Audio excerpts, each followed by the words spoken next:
Welcome to Forbes Newsroom. I'm here with Diane Brady to discuss the role of celebrities in the 2022 midterm elections. Diane, can you tell me how celebrities have been showing up in this election?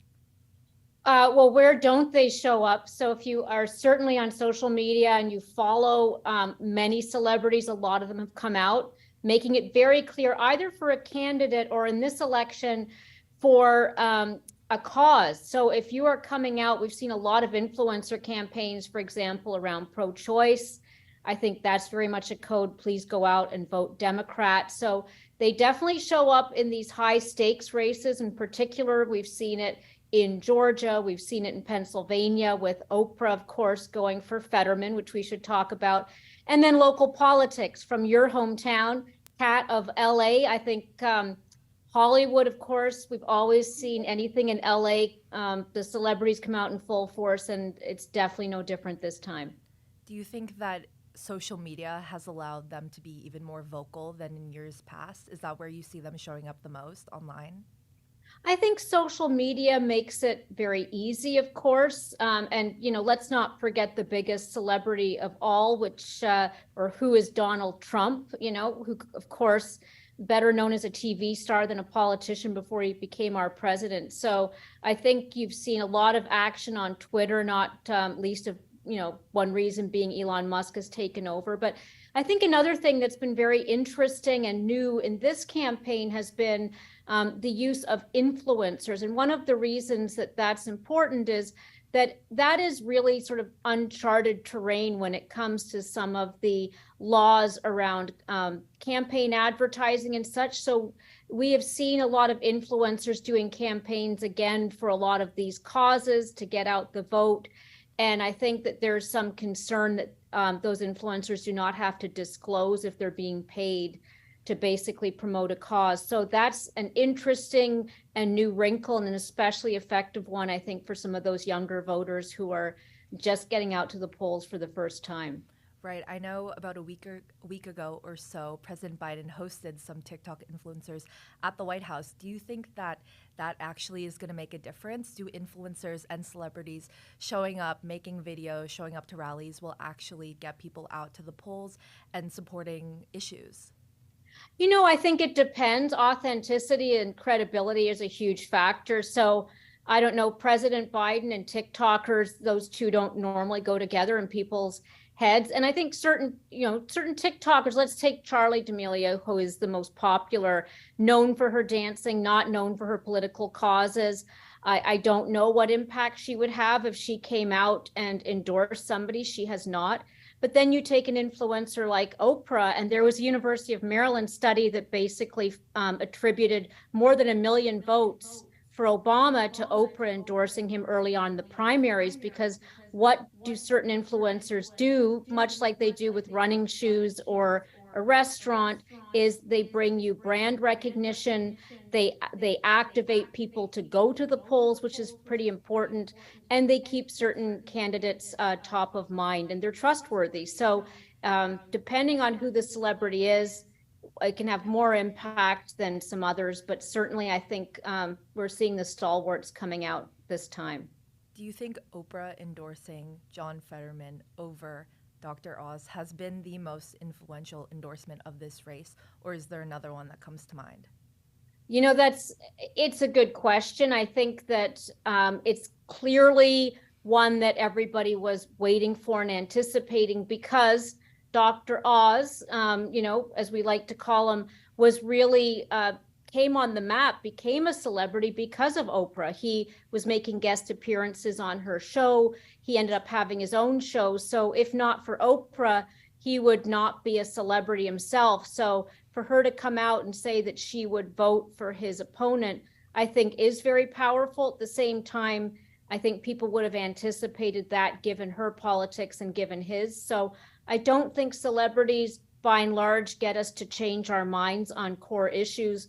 What it does do is it might motivate you to take action where you wouldn't have, and it might reinforce some of those pre-existing beliefs you already had.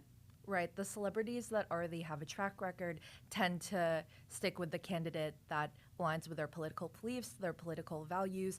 Do you find that there are celebrities that tend to support a specific party? Does one party get more support from Democrats or Republicans, or is it just a mixed bag depending on who you view to be a celebrity? I think by and large, look, if we talk about the mayoral race, that's in Los Angeles, that's more divided. But on a national scale, celebrities have typically endorsed Democrats more often than they endorsed Republicans, and that's certainly the case this time as well. You're seeing a lot of celebrities that have come out against Trump. So they may not necessarily, and of course he's not running in this election, but let's just say the specter of Donald Trump is all over the midterms, and the GOP is very much now associated with these core issues such as the overturning of Roe v. Wade, which brings out the pro-choice vote for many cases, everything from immigration and democracy itself with the January 6th riots. So I think that the majority of celebrities have come out for Democratic candidates, but in a lot of key races, we are seeing some interesting celebrities, and especially the Silicon Valley crowd, if you consider them celebrities, Peter Thiel, Elon Musk, very much pro-GOP, and they're as influential now as anyone appearing in a movie. I definitely do want to dive further into the LA mayoral race because, as you've said, it's been very interesting to see the celebrities that have come out to endorse the two candidates. And as you mentioned, LA is my hometown, so I can definitely say the intersection of politics and celebrity is very eminent throughout the city. So tell me a little bit about the race. We have two Democrats facing off to replace Eric Garcetti, Representative Karen Bass, and businessman Rick Caruso. So Rick Caruso is a billionaire. How much money exactly does Rick Caruso have? You know what? I don't know. So I should have come prepared to know how many billions. When I hear billionaire, on the one hand with Rick Caruso, and when I hear Karen Bass, who has been representing Southwest LA in Congress, I certainly know there's a big income divide between the two. And I certainly know there's a big aura divide. Is that the right way to put it, Kat? Definitely. If Caruso owns the Grove, he's got the Hiltons, he's got basically a lot of the establishment, and he's playing off very much this fear of crime and homelessness. He's the law and order candidate, and very much has come up from behind because the establishment candidate here was Karen Bass. She's got a long track record in politics. And it's so the fact that it's a tight race at all, I think, is really interesting. And if you look at who the celebrities are who have endorsed each candidate, I think that also tells you something. And, with Bass, we've got, let me just look here. We've got Steven Spielberg, we've got Tiffany Haddish, Jennifer Aniston, Samuel Jackson. And then if you look at Caruso, he's got Kim Kardashian, he's got the Hiltons, Elon Musk, I think that says a lot right there, and people like Chris Pratt, and surprisingly, I suppose, Snoop Dogg as well. So I don't know, people can make of that what they will, but I think that this is a race where it's very much, in some ways, a microcosm of the country. LA has 4 million people. It's dealing with a lot of the issues that many cities are dealing with. I'm here in New York, issues like homelessness, crime, issues that come, frankly, with a deteriorating economy. And the question is, who feels, what's motivating you more? Do you want a more inclusive society? Do you feel that experience on the job? Are you happy with what's happening in Washington? That probably tends to propel you more toward one candidate. And if you're looking for somebody who's really talking about law and order and sort of, really, in essence, appealing to the business crowd, that propels you to another. Katy Perry actually just came out in support of Caruso, which I think was very interesting among the list of celebrities that we've talked about that have come out and shown support for him. I think it's interesting that Caruso is running as a Democrat. He was registered as a Republican for a very long time, and just a few months ago, before launching his campaign, decided to run on the ticket as a Democrat. Do you think celebrities would have been less inclined to endorse him if he ran with the R next to his name instead of a D? It's a very good question. And of course, we've got a precedent here in New York City. Mike Bloomberg, also changed his, political affiliation in running for office, whether that was necessary. I can say that if you look at the 100 largest cities in this country, 62 of them are led by Democrats as mayors.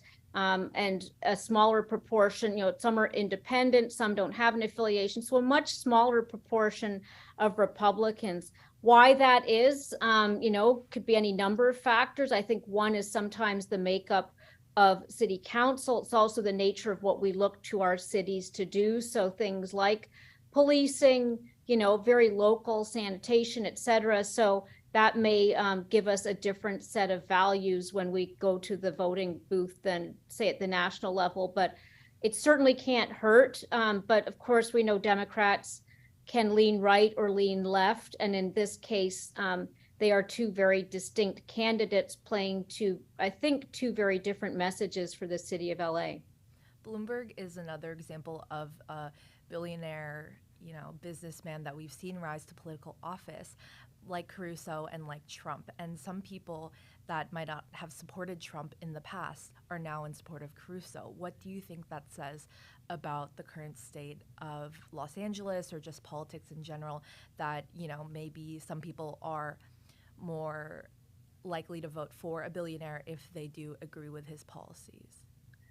It's I would I don't want to put on a political pundit hat that I have not earned, and I don't think really anyone can earn a full knowledge of why people vote. I will say that there has been a rich tradition of these aspirational candidates, and it's not unique to the U.S. If you look at what we would essentially call, strongman politics in other parts of the world, they tend to be charismatic figures, basically espousing very easy answers, people who are very familiar with being in the public, and I think often resonate a lot with voters who are on the lower end of the income spectrum, and often feeling left out and hard done by society, and fearful. And I think those candidates tend to do very well. I don't want to basically impugn Rick Caruso and say that he is playing that particular game. But when you have words like law and order, and when you talk about that sort of rising crime, and you talk about other candidates as basically having no experience when they clearly do, you're basically using a lot of code words to play to people's fears. Crime in LA is 11% above what it was in 2020. I think if you look at a lot of the headlines and the polls, people think it has doubled. So we're coming out of a very anxious time with the pandemic.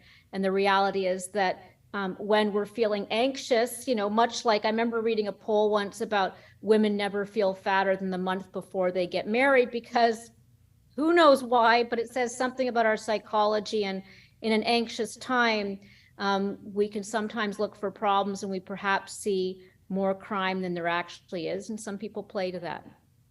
Definitely. So we'll see what happens when the results of this race come in, but it will be very interesting to see if Rick Caruso wins, and that will mean Karen Bass will have gone from being on the short list supposedly for VP to forgoing a secure blue district and losing a mayoral race to a political outsider. And maybe all of Hollywood will be watching, I'm sure. All of Hollywood will be watching. Thank you so much for joining me, Diane. Thank you.